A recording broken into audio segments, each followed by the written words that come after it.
Seetharama serial. ಸೀತಾಳನ್ನು ಭೇಟಿ ಮಾಡಲು ಹೊರಟ ತಾತ. ಭಾರ್ಗವಿಗೆ ಶುರು ಹೊಸ ಸಂಕಷ್ಟ. ಸೀತಾಗೆ ತನ್ನ ಮಗಳು ಸಿಹಿಯ ಪ್ರಪಂಚ. ಆಕೆಗೆ ಸಿಹಿ ಒಬ್ಬಳು ಜೊತೆಗಿದ್ದರೆ ಇಡೀ ಪ್ರಪಂಚವನ್ನು ಗೆಲ್ಲುತ್ತಾಳೆ. ಆದರೆ ಆಕೆಗೆ ಇದೀಗ ಹೊಸ ಟೆನ್ಷನ್ ಶುರುವಾಗಿದೆ. ತಾತ ಸಿಹಿ ಬೇಕೋ ಅಥವಾ ರಾಮ್ ಬೇಕೋ ಎನ್ನುವ ಆಪ್ಷನ್ ಇಟ್ಟರೆ ನಾನೇನು ಮಾಡಲಿ ಎನ್ನುವ ಗೊಂದಲದಲ್ಲಿ ಆಕೆ ಸಿಕ್ಕಿ ಹಾಕಿಕೊಂಡಿದ್ದಾಳೆ. ಸಿಹಿಯ ಜೊತೆ ಉತ್ತಮವಾಗಿ ಖುಷಿಯಾಗಿ ಜೀವನ ಸಾಗಿಸುತ್ತಿದ್ದ ಸೀತಾಗೆ ಮೊದಲು ರುದ್ರಪ್ರತಾಪ್ ಕಾಟ ಬಿದ್ದಿದ್ದು ನಿಜ. ಅದಾದ ಬಳಿಕ ಅವರಿಬ್ಬರು ಬಹಳ ಖುಷಿಯಾಗಿದ್ದರು. ಇದೀಗ ಇಬ್ಬರ ನಡುವೆ ರಾಮ್ ಎಂಟ್ರಿ ಕೊಟ್ಟಿದ್ದಾನೆ. ರಾಮನಿಗೆ ಸಿಹಿ ಅಂದರೆ ಬಹಳ ಅಚ್ಚುಮೆಚ್ಚು. ಸೀತಾ ಬೇರೆ ಯಾರನ್ನೇ ಮದುವೆ ಆದರೂ ಸಿಹಿಯನ್ನು ರಾಮ್ನಷ್ಟು ಪ್ರೀತಿ ಮಾಡುವ ಹುಡುಗ ಆಕೆಗೆ ಸಿಗುತ್ತಿರಲಿಲ್ಲ. ಅಷ್ಟರ ಮಟ್ಟಿಗೆ ರಾಮ್ ಎಂದರೆ ಸಿಹಿಗೆ ಬಹಳ ಅಚ್ಚುಮೆಚ್ಚು. ಇತ್ತ ರಾಮ್ ತಾತನಿಗೆ ಸೀತಾಗೆ ಮದುವೆಯಾಗಿ ಒಂದು ಮಗುವಿರುವ ವಿಚಾರ ಯಾರಿಗೂ ಕೂಡ ತಿಳಿದಿರುವುದಿಲ್ಲ. ಆದರೆ ಕೊನೆಗೆ ತಿಳಿದ ಕ್ಷಣ ಮಾತ್ರ ತಾತ ಬಹಳ ಕೋಪ ಮಾಡಿಕೊಂಡಿದ್ದರು. ಹಾಗೆಯೇ ಭಾರ್ಗವಿ ಮೇಲೆ ಬಹಳಷ್ಟು ಕೂಗಾಡಿದ್ದರು. ಅದಾದ ಬಳಿಕ ಸೀತಾ ಮನೆಗೆ ಹೋಗುತ್ತಾಳೆ. ಸಿಹಿಯೇ ಸೀತಾ ಮಗಳು ಎನ್ನುವ ಸತ್ಯ ತಾತನಿಗೆ ತಿಳಿಯುತ್ತದೆ. ಆಕೆ ಸಂಸಾರವನ್ನು ನೋಡಿದ ತಾತನಿಗೆ ಮನದಲ್ಲಿ ಬಹಳ ಖುಷಿಯಾದರೂ ಅದನ್ನು ತೋರಿಸುವುದೂ ಇಲ್ಲ. ಕೊನೆಗೆ ಅಲ್ಲಿಗೆ ಸೀತಾ ಆಫೀಸ್ನಿಂದ ಬಹಳ ಆತುರವಾಗಿ ಬರುತ್ತಾಳೆ. ಸೀತಾಳನ್ನು ನೋಡಿದ ತಾತ ನಿನ್ನ ಬಳಿ ನಾನು ಒಂಚೂರು ಮಾತನಾಡಬೇಕಿತ್ತು ಎನ್ನುತ್ತಾರೆ. ಸೀತಾ ಸರಿ ಎಂದು ಹೇಳುತ್ತಾಳೆ.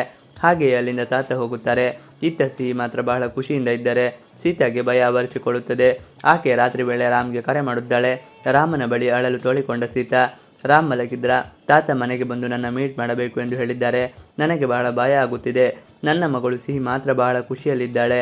ನನ್ನ ಮನದ ಆತಂಕ ಏನೆಂದರೆ ನಿಮ್ಮಿಬ್ಬರ ಮಧ್ಯೆ ಆಯ್ಕೆಗಳು ಬಂದರೆ ನಮಗೆ ಯಾರು ಇಂಪಾರ್ಟೆಂಟ್ ಎನ್ನುವುದು ನಿಮಗೆ ಸ್ಪಷ್ಟವಾಗಿ ತಿಳಿದಿದೆ. ಆ ರೀತಿಯ ದಿನ ಬಾರದೇ ಇರಲಿ. ಆದರೂ ನಾನು ಈ ವಿಚಾರವನ್ನು ನಿಮ್ಮ ಬಳಿ ಹೇಳಿಕೊಳ್ಳುತ್ತಿದ್ದೇನೆ ಎನ್ನುತ್ತಾಳೆ. ರಾಮನ ಮಾತು ಕೇಳಿ ಸೀತಾ ನಿರಾಳ. ಸೀತಾ ಮಾತಿಗೆ ಸರಿ, ನೀವು ಅದರ ಬಗ್ಗೆ ಏನು ಟೆನ್ಷನ್ ಮಾಡಿಕೊಳ್ಳಬೇಡಿ. ಹಾಗೆಲ್ಲ ಏನೂ ಆಗಲ್ಲ. ಹಾಗೆ ಏನಾದರೂ ಆಯ್ಕೆಗಳನ್ನು ಕೊಟ್ಟರೆ ನೀವು ಸಿಹಿಯನ್ನು ಆಯ್ಕೆಗೊಳ್ಳುವುದು ಉತ್ತಮ ಎಂದು ಹೇಳುತ್ತಾನೆ. ಇನ್ನು ಸೀತಾಗೆ ರಾಮನ ಉತ್ತರದಿಂದ ಕೊಂಚ ನಿರಾಳ ಆಗುತ್ತದೆ.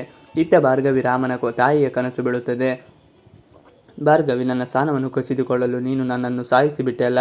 ನನ್ನ ಮಗನ ಜೀವನವನ್ನು ಹಾಳು ಮಾಡಲು ಪ್ರಯತ್ನಿಸಿದೆ. ಹಾಗೆಯೇ ಆತನ ಅನಾಥನನ್ನು ಮಾಡಿದೆ. ಇದೆಲ್ಲ ನೀನು ಮಾಡಿದ ಕುತಂತ್ರ. ನಿನ್ನ ಬಂಡವಾಳ ಇಡೀ ಮನೆಯವರಿಗೆ ತಿಳಿಯಲು ನನ್ನ ಸೊಸೆ ಬರಬೇಕು. ಆಕೆ ಮನೆಗೆ ಬಂದವಳಿಗೆ ಮಾತ್ರ ನನ್ನ ಸ್ಥಾನವನ್ನು ಆಕೆ ಪಡೆದುಕೊಳ್ಳುತ್ತಾಳೆ ಎಂದು ಹೇಳುತ್ತಿರುತ್ತಾಳೆ. ನಿನ್ನ ಕೈಯಿಂದ ನನ್ನ ಮಗನನ್ನು ರಕ್ಷಣೆ ಮಾಡುತ್ತಾಳೆ ಎಂದು ಹೇಳಿ ನಗುತ್ತಾ ಅದೃಶ್ಯ ಆಗುತ್ತಾಳೆ. ಭಾರ್ಗವಿಗೆ ಬಿದ್ದಿದ್ದೆ ಭಯಾನಕ ಕನಸು. ಭಾರ್ಗವಿಯ ಕನಸಿನಲ್ಲಿ ತನ್ನ ಅಕ್ಕನನ್ನು ನೋಡಿ ಭಯಪಟ್ಟುಕೊಂಡು ಚೀರಿಕೊಂಡು ಎಚ್ಚರಿಕೊಳ್ಳುತ್ತಾಳೆ. ಇದನ್ನು ನೋಡಿದ ಆಕೆಯ ಗಂಡನಿಗೆ ಶಾಕ್ ಆಗುತ್ತದೆ. ಹಾಗೆಯೇ ಆಕೆಯನ್ನು ಸಮಾಧಾನಪಡಿಸುತ್ತಾನೆ. ಇವಿಷ್ಟು ಇವತ್ತಿನ ವಿಡಿಯೋ. ಈ ವಿಡಿಯೋ ಇಷ್ಟ ಆದರೆ please like, share and subscribe ಮಾಡಿ. ನೀವು ನಮ್ಮ ಯೂಟ್ಯೂಬ್ ಚಾನಲ್ಗೆ ಸಬ್ಸ್ಕ್ರೈಬ್ ಆಗಿಲ್ಲ ಅಂದರೆ ಬೇಗ ಸಬ್ಸ್ಕ್ರೈಬ್ ಮಾಡ್ಕೊಳ್ಳಿ. ನಾವು ಹಾಕುವಂಥ ಎಲ್ಲ ವಿಡಿಯೋಗಳು ನಿಮಗೆ ನೋಟಿಫಿಕೇಶನ್ ಮುಖಾಂತರ ದೊರೆಯುತ್ತದೆ.